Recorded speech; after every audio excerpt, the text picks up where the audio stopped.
아, 여러분, 저는 오늘 윗세 오름에 와 있습니다. 눈이 너무 많이 와서요.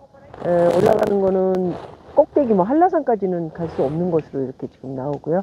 그렇지만 어느 정도 올라는 갈 수 있습니다. 여기 트레킹 하는 곳으로 굉장히 유명한 곳이라 많은 사람들이 지금 올라가고 있기도 하고요. 내려오시는 분들도 있습니다.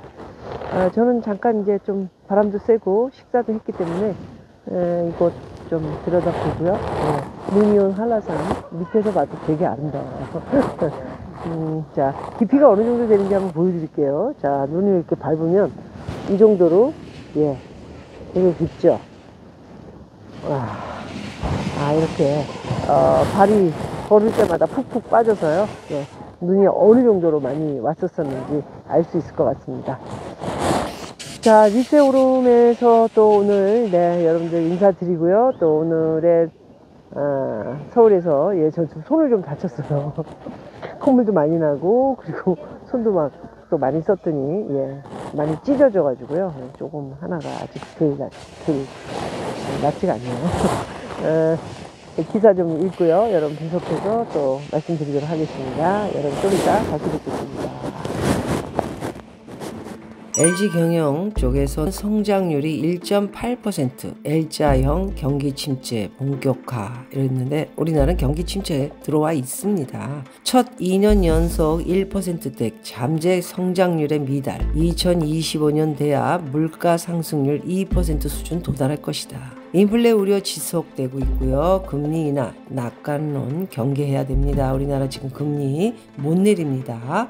LG경영연구원은요, 다가오는 침체는 강하지 않고 길지 않을 것으로 예상되지만 고물가 역시 해소되기 어려울 것이다. 서비스 물가가 쉽게 낮아지지 않고 전쟁 등 지정학적 불안과 기상이변 등 불확실성으로 에너지와 식료품 가격이 등락을 반복하면서 물가 상승률 하락 속도가 느릴 것이다. 이렇게 얘기했습니다.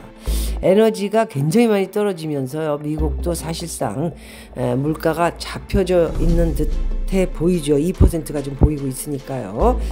그렇지만 이게 불확실성한 내용들이라 어디까지가 또 갑자기 올라가게 될지 알 수 없다라는 이야기. 그리고요, 수출 회복세 역시 시차를 두고 나타날 주요국 통화 긴축의 누적 효과, 미국, 중국 경기 둔화에 따른 세계 경제 침체 등의 영향으로 느리고 완만할 것으로 예상됩니다. 인플레이션 우려가 지속하면서 금리를 조기에 크게 낮추기도 어렵고요. 정부가 재정 지출을 적극적으로 늘리기도 어려워 침체 이후에 세계 경기 반등의 강도는 미약할 것이다. 이렇게 분석이 나오고 있습니다. 연준이 그리고 유럽 중앙은행 등 주요국 중앙은행들의 통화 완화 전환에 대한 기대가 최근 커지고 있지만 섣부른 낙관론을 경계해야 한다고 또 지적됐습니다. 경영연구원들은 미국의 정책 금리 인하는 2024년 중반에 가서야 시작되고요. 폭은 아마도 제가 계속 말씀드린 것처럼 여기는 1%포인트 정도 보다 작을 전망이다. 이 말은 0.75, 5.5죠. 0.75까지 내다본다면 미국의 금리는 4.75, 1%면 4.5, 우리나라보다는 훨씬 높습니다. 한국의 정책 금리 인하는 이보다 늦고요. 폭도 미국보다 작을 것이다. 이렇게 얘기했습니다. 저도 그렇게 봅니다. 향후 기준금리가 인하된다고 해도 이를 선반영해 시중금리가 낮아지는 것이 아니기 때문에 자금 시장 상황도 도리어 악화될 가능성도 있다. 미국 국채 발행 증가 및 상업용 부동산 대출 부실화, 한국의 대규모 채권 만기 도래 및 부동산 PF 부실화 등이 영향을 미치게 될 전망이다.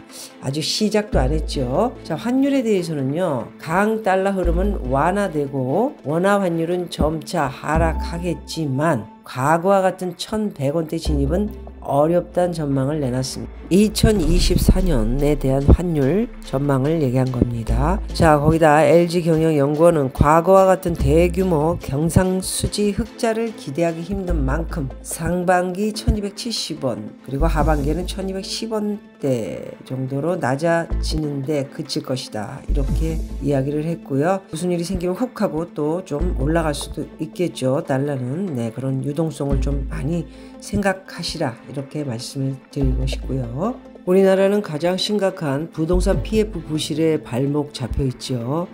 예상했던 대로 증권사를 비롯한 캐피탈 제일 문제가 심각한 곳입니다. OK캐피탈, M캐피탈, A캐피탈 신용 등급 및 전망 하향 조정, 캐피탈사 신용도 줄 강등 현실화, 이런 내용인데 한번 보겠습니다.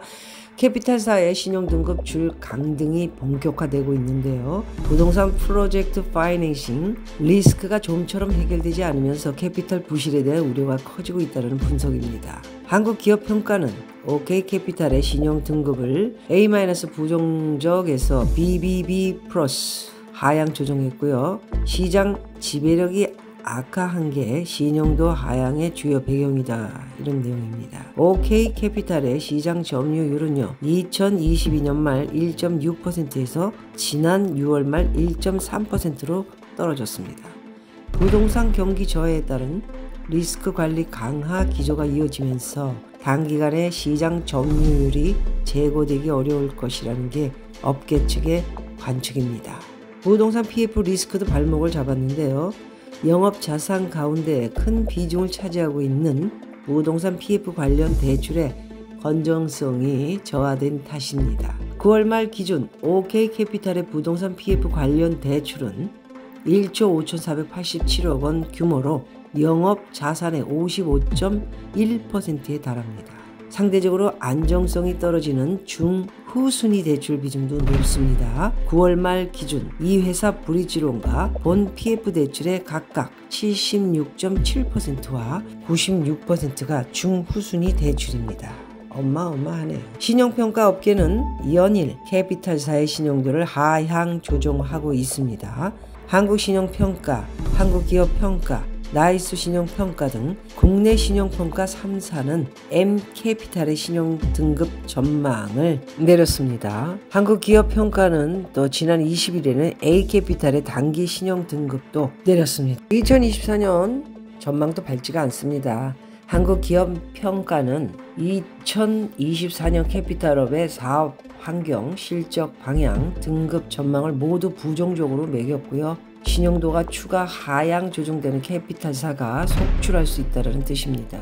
A급 이하 캐피탈을 중심 자산 선장세가 둔화하고 있는 데다 금융시장의 변동성이 여전히 크다는 게 여러 사람들, 회사들의 분석이기도 합니다. 자, 위기의 캐피탈 3분기 요주의 이하 여신 비중 1년 새 3.5%에서 6.3%로 급증. 이건 뭐 거의 망한 거 아닌가요? 사업 다각화로 PF 대출 집중, 부동산 침체로 결국 부메랑. 왜 이렇게 대책 없이 돈을 줬을까?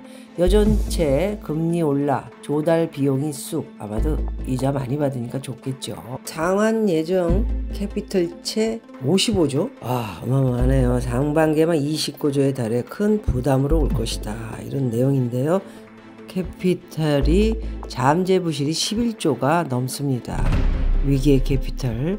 이거 어떻게 처리를 해야 하는 건가요? 뭐 많은 사람들이 이거 하나 무너지면 다른 데가 우르르 무너질까봐 지금 정권에서도 여러 가지 살리려고 노력들을 해왔죠. 2023년에. 근데 이제는 정리할 거는 서서히 정리해 나가야 되지 않을까 그렇게 생각하는데 캐피탈, 증권사 뭐 굉장히 엎어질 때가 많다라는 생각이 듭니다. 어쨌든 캐피탈사 재정 건전성이 이렇게 악화됨으로 결단을 해야 할 시기가 왔다라는 생각을 가져보면서요. 오늘은 여기까지 여러분들 이야기하도록 하겠습니다. 고맙습니다, 여러분. 윗세 오름을 거쳐서요. 천백고지까지 갔고요. 설경의 멋진 모습 여러분 보시라고 영상도 찍었습니다. 제가 이제 오늘 신문도 읽고 여러분들에게 여러 이야기를 보내드렸는데요. 모두 제주도에 한 번 정도 오셔서 좀 시간을 많이 가지셨으면 하는, 자연을 보는 것도 중요하지만요. 정말 제주도에는 볼거리보다도 배울거리들이 더 많다라는 거 말씀드리고 싶네요. 높은 윗세오름, 그리고 천백고지, 그리고 이곳 내려다 보이는 제주의 모습, 저기 앞에는 또 범섬이 보이기도 합니다.